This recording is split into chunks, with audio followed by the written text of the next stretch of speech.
Hello नमस्कार दोस्तों, मैं आपका दोस्त डॉक्टर महेश जोशी आप सभी का स्वागत करता हूं। आज मैं एक ऐसा टॉपिक लेकर आया हूं जो हर एक इंसान की ज़िंदगी से रिलेट होता है। हमारी जब जन्म होता है, हमारी जो जन्म कुंडली होती है उसके अंदर हमारी पूरी ज़िंदगी की स्टोरी लिखी होती है। सबसे पहले आप सभी लोगों से रिक्वेस्ट है कि इस वीडियो को कंप्लीट एंड तक देखें। आप आज शर्तिया एक नई चीज सीख कर जाएंगे। बाधक ग्रह के बारे में आप में से जो एस्ट्रोलॉजी करते हैं उन्होंने सुना होगा, पर मुझे यकीन है कि आपने आधी बात सुनी होगी, बाधक ग्रह से रिलेटेड पूरी बात नहीं सुनी होगी। बाधक ग्रह हमारी कुंडली का बहुत ही इंपॉर्टेंट प्लैनेट होता है जिसको हम बहुत कम करके आंकते हैं, मगर वो कुंडली में सबसे ज्यादा इंपॉर्टेंट रोल प्ले करता है। आपकी जिंदगी में जो काम नहीं बन रहे, आपकी जो भी समस्या है, आपका हर काम डिले होता है, दूसरे लोगों के काम बन जाते हैं मगर आपके काम नहीं बनते हैं, तो उसका कारण मैं आज आपको बताऊंगा। उस ग्रह बताऊंगा जो ग्रह आपकी परेशानियों का कारण है, और उस ग्रह के यदि आप प्रॉपर उपाय करें तो आपको परेशानियों से निजात मिल जाती है। कोई ये उम्मीद कर रहा है कि एस्ट्रोलॉजी का कोई उपाय आपको करोड़पति बना देगा, अरबपति बना देगा, आपकी किस्मत बदल देगा, तो ऐसा बिल्कुल भी नहीं होता है। जो लोग ऐसा सोचते हैं वो अपने दिमाग से निकाल दें। एस्ट्रोलॉजी का कोई भी उपाय आपकी किस्मत नहीं बदल सकता। मैं जो आपको बता रहा हूँ वो केवल ये बता रहा हूँ कि आपकी जिंदगी की परेशानियां कम करने का तरीका बता रहा हूँ, मैं आपकी किस्मत बदलने का तरीका नहीं बता रहा। तो आपकी परेशानियां कम होंगी तो कम से कम आपकी जिंदगी आराम से निकलेगी। तो जिसने भी चैनल अभी तक सब्सक्राइब नहीं किया है वो सब्सक्राइब करें। मैं बिल्कुल एस्ट्रोलॉजी के गूढ़ रहस्य लेकर आने वाला हूँ कमिंग क्लासेस में।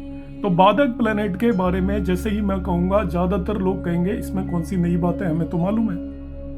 मगर मैं इस पूरी वीडियो को आप देखिएगा, शायद आप एकदम नई बात सीख कर जाएंगे और आज के बाद आपकी एस्ट्रोलॉजी करने का तरीका बदल जाएगा। आप जो लोग आपके पास आते हैं या अपने आप अपनी कुंडली देख रहे हो तो आप अपने बारे में एक बहुत नई चीज आज सीखने वाले हैं। बाधक ग्रह के बारे में तो सभी को मालूम है। मैं यहाँ पर 3 क्लासिक्स का नाम लूंगा। एक तो पाराशरी जिसे हम बोलते हैं, बृहद पाराशर होरा शास्त्र, एक सिद्धार्थ चिंतामणि और एक जातक परिजात। ये 3 क्लासिक्स हैं एस्ट्रोलॉजी की। इन 3 बुकों से जो सार मैंने निकाला है वो मैं आपके सामने प्रस्तुत कर रहा हूँ। आप इन बुक्स को भी पढ़ सकते हो।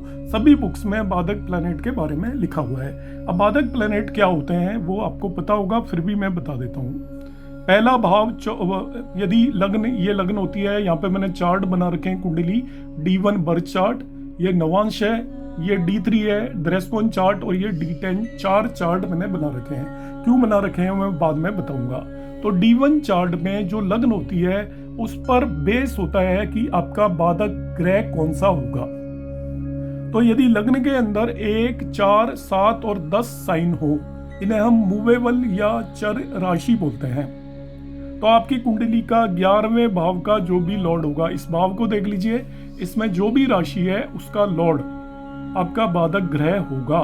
यदि आपकी लग्न के अंदर 1, 4, 7 या 10 नंबर हो, या मूवेबल साइन है या चर राशि है, तो 11वें भाव का लॉर्ड, जैसे इस कुंडली में ये चर राशि नहीं है, तो 11वें भाव का लॉर्ड बाधक प्लैनेट हो जाएगा, इस भाव का लॉर्ड। इसी तरीके से किसी भी नेटिव की कुंडली की लग्न में पहले भाव के अंदर 2, 5, 8 और 11 साइन हो, ये स्थिर राशि है या फिक्स राशि है, तो जिसकी लग्न फिक्स राशि की होगी, यहाँ पर 2, 5, 8 या 11 साइन है, तो उसका 9th लॉर्ड बाधक प्लैनेट होता है। ये वाले भाव में जो भी राशि होगी उसका लॉर्ड बाधक प्लैनेट होता है।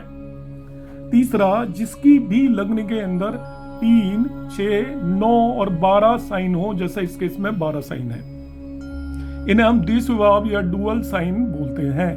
तो उस केस में 7th लॉर्ड बाधक प्लैनेट होगा। तो ये चीज सबको आपको पता है और आप कहोगे इसमें कोई नई बात नहीं है। सही है, इसमें कोई भी नई बात नहीं है। तो इस कुंडली के लिए बाधक ग्रह आपका, पहली बात वो लॉर्ड होता है, ध्यान रखना, उस भाव में जो प्लैनेट है वो नहीं होता। तो इस नेटिव के लिए बाधक ग्रह जिसकी भी लग्न में 12 साइन है, बाधक ग्रह मरकरी होगा। मैंने यहाँ पे मार्क कर लिया, बाधक ग्रह मरकरी है। अब मेरी आगे की बात को जरा ध्यान से सुनिएगा। किसी की कुंडली में जो बाधक ग्रह है वो बाधा पैदा करेगा ऐसा जरूरी नहीं है। बाधक ग्रह बाधा कब पैदा करता है ये मैं अब आपको नई चीज बता रहा हूं। बाधक ग्रह बाधा तभी पैदा करेगा जब वो खर प्लानेट हो। प्लानेट खर दूषण वाला खर है, खराब प्लानेट है। खर प्लानेट हो या वो मांडी या गुलिका का लॉर्ड हो, दो चीजें हैं, खर प्लेनेट हो या मांडी या गुलिका का लॉर्ड हो। तो खर प्लेनेट ज्यादातर लोग जानते हैं, जिन्हें ज्यादा एस्ट्रोलॉजी की डिटेल पता नहीं है उन्हें मैं बता रहा हूं किस तरीके से हम खर प्लेनेट निकालते हैं।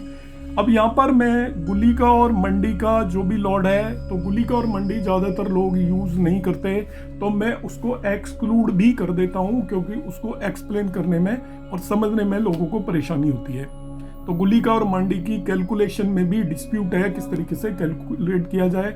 बहुत सारी बुक्स में दोनों को सेम ही मानते हैं, कई बुक्स में दोनों को डिफरेंट मानते हैं, मांदी और गुलिका। चलो मैं मांदी और गुलिका को हटा देता हूं। तो अब बाधक प्लेनेट आपकी तब तक वो प्रॉब्लम क्रिएट नहीं करेगा आपकी लाइफ में जब तक कि वो खर प्लेनेट भी हो। यदि वो बाधक प्लेनेट खर प्लेनेट है तो प्रॉब्लम क्रिएट करेगा। तो खर प्लेनेट कौन सा होता है, खर प्लेनेट निकालना समझिए। 64th नवांशा लॉर्ड खर प्लेनेट होता है नंबर 1, और दूसरा 22nd द्रैशकोन लॉर्ड भी खर प्लेनेट होता है। खर प्लेनेट और भी बहुत सारे होते हैं, मगर आपको इन दो प्लेनेट्स को खास तौर से ध्यान रखना है जब आप बाधक प्लेनेट के बारे में पढ़ रहे हैं, कि यदि वही बाधक प्लेनेट 64th नवांशा लॉर्ड भी हो जाए और 22nd द्रैशकोन लॉर्ड भी हो जाए तो वो आपकी लाइफ के अंदर प्रॉब्लम्स क्रिएट करेगा, आपके काम नहीं बनने देगा, आपकी बाधाएं क्रिएट करेगा। जैसे देखिए 7th लॉर्ड है, तो 7th लॉर्ड वैसे अच्छा होना चाहिए, आपके स्पाउस के भाव का लॉर्ड है, प्रोफेशन में प्रगति का लॉर्ड है, तो ये अच्छे काम फल देना चाहिए इसे, और ये देगा भी। मगर ये ऑब्स्ट्रक्शंस कब क्रिएट करेगा आप ध्यान से देखिए। यदि ये 64th नवांशा लॉर्ड हो तो 64th नवांशा लॉर्ड कैसे पता करते हैं वो भी मैं यहाँ पे सिखा रहा हूँ आपको आसानी से। आप D9 चार्ट में चले जाइए, नवांश चार्ट के अंदर चले जाइए। जिन्हें नहीं बनाना आता है वो भी मोबाइल ऐप में जाएंगे और D9 चार्ट खोल लेंगे। आप चंद्रमा की स्थिति देखिए कुंडली में,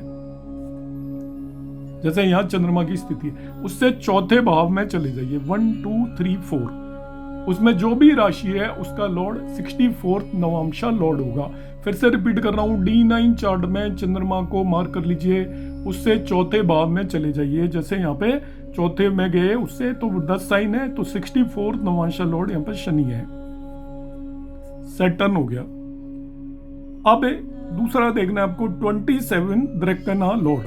तो 22nd द्रैकना लॉर्ड देखने के लिए आपको D3 चार्ट देखना पड़ेगा, द्रैशकोन चार्ट। उसमें आप सीधा ही उसके 8वें भाव के अंदर चले जाइए, 8th हाउस में।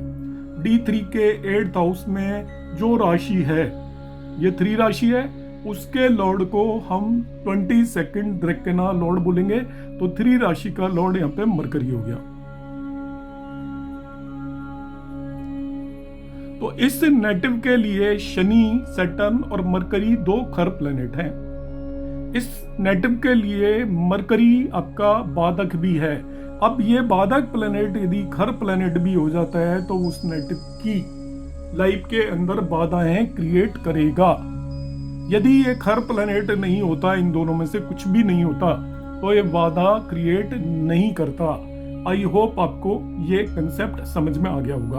अभी इसका तीसरा पार्ट देखिए जो बहुत इंपॉर्टेंट है। तो मैं अब यहाँ तक का छोटा सा रिवाइज करता हूँ। आपको अपनी लग्न के हिसाब से जो बाधक ग्रह है उसे मार्क कर लेना है, लिख लेना है कौन सा है। जैसे यहाँ पे मरकरी है।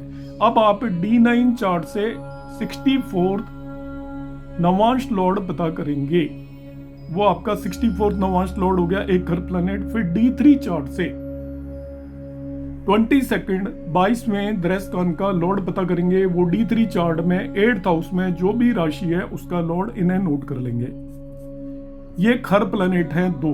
यदि ये दोनों खर प्लैनेट में से कोई भी बाधक प्लैनेट भी है, कॉमन हो गया, तो वो आपको बाधाएं पक्का क्रिएट करेगा लाइफ के अंदर। तो अब आपको पता चल गया कि ये मरकरी बाधा क्रिएट करेगा, मगर अभी आपको ये नहीं पता चला ये किस काम से रिलेटेड बाधाएं क्रिएट करेगा। तो आप सभी को मालूम है कि आपकी लाइफ के सभी कामों के लिए अलग अलग वर्ग चार्ट या डिविजनल चार्ट बनाए गए हैं। जैसे आपने मैरिज देखनी है तो उसके लिए D9 चार्ट है, आपको यदि भाई बहन देखने हैं उसके लिए D3 चार्ट है, यदि संतान देखनी है तो D7 चार्ट है, आपको व्यवसाय या प्रोफेशन देखना है तो उसके लिए D10 चार्ट है, एजुकेशन देखनी है तो D24 चार्ट है। अब आप देख रहे हैं कि आपका बच्चा पढ़ रहा है मगर वो उसके रिजल्ट अच्छे नहीं आ रहे। आप ध्यान से सीखिए, बहुत ही इंपॉर्टेंट चीज सीख कर जाने वाले हैं आज की क्लास के बाद। और मैं यकीन करता हूँ जैसा मेरा जहाँ तक लोगों से इंटरेक्शन होता है, अधिकतर लोगों के लिए ये बहुत ही नई जानकारी होगी। अब आपको इन सभी में आपको ये पता चल चुका है कि मरकरी यहाँ पर प्रॉब्लम क्रिएट करेगा। अब किस किस भाव से रिलेटेड प्रॉब्लम क्रिएट करेगा वो मैं आपको सिखा रहा हूँ। यानी मरकरी आपकी जिंदगी के हर इवेंट से रिलेटेड प्रॉब्लम क्रिएट करेगा। अब आप मरकरी को देखिए उसके सभी डिविजनल चार्ट में। तो इन डिविजनल चार्ट बाधक planet is in 6, 8 and 12, it will not give बाधक रिजल्ट। 6, 8, 12 में है तो प्रॉब्लम्स क्रिएट नहीं करेगा। ध्यान से नोट करिएगा इसको। यदि वो डिविजनल चार्ट के 6, 8वें और 12वें भाव में प्रेजेंट है तो वो आपकी लाइफ में उस डिविजनल चार्ट से रिलेटेड प्रॉब्लम क्रिएट नहीं करेगा। अदरवाइज वो अपनी दशा और अंतरदशाओं में और वैसे भी वो आपकी लाइफ में प्रॉब्लम्स क्रिएट करने वाला है। अब मैं इस नेटिव के लिए देखता हूँ। देखिए यहाँ पर D9 चार्ट में मरकरी इसके 12वें भाव में है, तो इससे मैरिज से रिलेटेड कोई भी प्रॉब्लम मरकरी नहीं करेगा। यदि 6, 8, 12 में चला गया तो उस भाव से रिलेटेड मतलब इनकी मैरिड लाइफ में मरकरी ने कोई भी बाधाएं क्रिएट नहीं करनी है। इनकी आराम से मैरिज हो जाएगी और मैरिज भी ठीक ठाक रहेगी। अब मैं आ जाता हूँ D3 चार्ट में। बहन भाई से रिलेटेड प्रॉब्लम क्रिएट करेगा क्या? तो D3 चार्ट में भी ये देखिए 6, 8वें भाव में चला गया, तो इनके बहन भाइयों से और उनसे रिलेटेड कोई भी प्रॉब्लम इनकी लाइफ के अंदर मरकरी नहीं करेगा। यदि 6, 8, 12 में तो प्रॉब्लम क्रिएट नहीं करेगा। D10 में अब देखता हूँ तो D10 में मरकरी इनकी कुंडली के 4थे भाव के अंदर चला गया। तो D10 का मतलब प्रोफेशन में मरकरी यदि 6, 8, 12 में नहीं है तो वो उस भाव से रिलेटेड बाधाएं क्रिएट करेगा। तो ये थ्रू आउट लाइफ इस नेट के प्रोफेशन से रिलेटेड प्रॉब्लम्स क्रिएट करेगा। और ये चीज अच्छे से मुझे पता है ऐसा ही हुआ है। उम्मीद है आपको एक कंसेप्ट बहुत अच्छे से क्लियर हो गया होगा। तो आपको अपनी कुंडली का बाधक ग्रह आपको देखना है। बाधक ग्रह के बाद देखना है कि वो खर ग्रह तो नहीं है। यदि खर ग्रह नहीं है तो वो कोई बाधा क्रिएट नहीं करेगा। यदि ये इन दोनों में से कुछ भी नहीं है तो आप बेफिक्र रहिए, वो कुछ भी नहीं करने वाला है आपके लिए बाधा। वो एक नॉर्मल प्लेनेट हो गया आपकी कुंडली में, वो कोई भी प्रॉब्लम्स क्रिएट नहीं करने वाला है। वो खर ग्रह है तभी करेगा, और कब करेगा वो मैं आपको बता चुका हूँ। आप इंडिविजुअल डिविजनल चार्ट में सर्च करिए और आपको उससे रिलेटेड यदि आप प्रॉब्लम्स आ रही हैं, अब जैसे मरकरी यहाँ पे इनको प्रोफेशन में प्रॉब्लम क्रिएट कर रहा है तो इनको मरकरी से रिलेटेड रेमेडीज करनी है। और इन्हें रेमेडीज मैंने मरकरी से रिलेटेड आज बात आई है तो मैं बताऊंगा। आप मेरा विष्णु सहस्त्र नाम का वीडियो जरूर देख लें। विष्णु सहस्त्र नाम आपकी जिंदगी की सभी परेशानियों का उपाय है, मगर उसको वीडियो देखे बगैर ना करें, क्योंकि उसमें मैंने उसकी सारी डिटेल्स बताई हुई हैं। किसी भी पर्सन को अपना बाधक प्लैनेट यदि पता करना है, उससे रिलेटेड रेमेडी चाहिए, तो मेरे व्हाट्सएप नंबर पर आप अपना मैसेज भेज दें, मैं जरूर बता दूंगा। ये मेरा व्हाट्सएप नंबर है।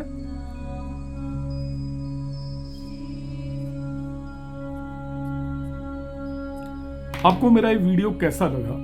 जैसा मैंने क्लेम किया था वैसा ही लगा हो तो आप जरूर लाइक और इसको शेयर करें, और यदि वैसा ना लगा हो तो भी जरूर कमेंट करें कि आपको कोई नई जानकारी मैं नहीं दे पाया, पहले से ही आपको जानकारी है। यदि चैनल अभी तक सब्सक्राइब नहीं किया है तो सब्सक्राइब करें। इसी तरीके से हम और आप साथ साथ आगे बढ़ेंगे, इस एस्ट्रोलॉजी को सभी लोगों तक पहुंचाने की कोशिश करेंगे। नमस्कार, जय श्री राम।